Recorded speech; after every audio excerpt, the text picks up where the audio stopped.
Hello and welcome to our channel. For today's video, I'm going to teach you how to trade cards in Monopoly Go. Before we start it, please don't forget to like and subscribe and click the notification bell for you to be updated to our latest tutorial videos. Without further ado, let's now begin. Now, trading cards in Monopoly Go is common practice amongst players. This is because players often stack numerous cards along, which many becomes copies, so players often trade these cards with their friends. It's one thing to mention before we jump into this in Monopoly Go. You can only send cards to your friends who have accepted your friend request, so make sure you have all your friends added that you want to trade with, so that we can easily trade these cards with them.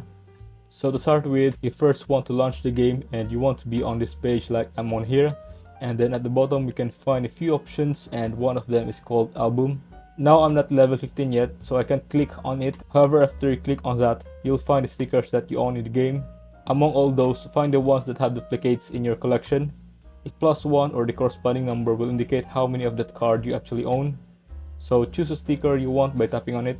After you click on that, you will see a select friend option with a list of existing friends to whom you can send a sticker to.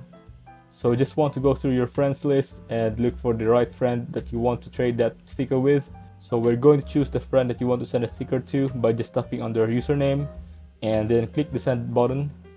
That is all you need to do to be able to trade cards with your Monopoly Go friends. However, I should know that users can only trade up to 5 cards daily, therefore use your trading limit wisely. If you find this video helpful, leave a thumbs up, share to your friends, and hit the subscribe button. Thanks for watching and I'll see you soon in the next video.